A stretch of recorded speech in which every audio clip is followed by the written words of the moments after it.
আজকে রাতে মারা গেলে কালকে সকালে মাটি দিয়ে দিবে। কিসের ভালোবাসা, কিসের মায়া, এই দুনিয়ার সকল কিছু মিথ্যা।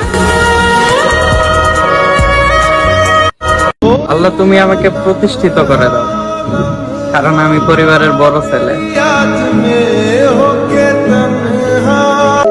সামনাসামনি প্রশংসা, আড়ালে করে নিন্দা। ভালো মানুষের মর্ম বুঝে না যখন থাকে জিন্দা। কর্মটা কত বড় ধর্মের হিসাবে সেটা মুখ্য না। সুবিধাবাদীদের কাছ থেকে পাওয়া সম্মানটুকু ততটা সূক্ষ্ম না।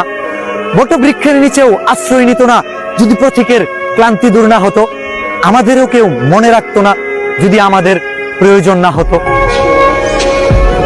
আল্লাহ ছাড়া কেউ আপন না, আল্লাহ ছাড়া আপন কেউ না, আর আল্লাহ ছাড়া সত্যিকার অর্থে আপনাকে আমাকে ভালো কেউ বাসে না। শুধু আল্লাহ আপনাকে ভালোবাসে। এটা আপনারা হারে হারে উপলব্ধি করবেন যত দিন যাবে ইনশাআল্লাহ।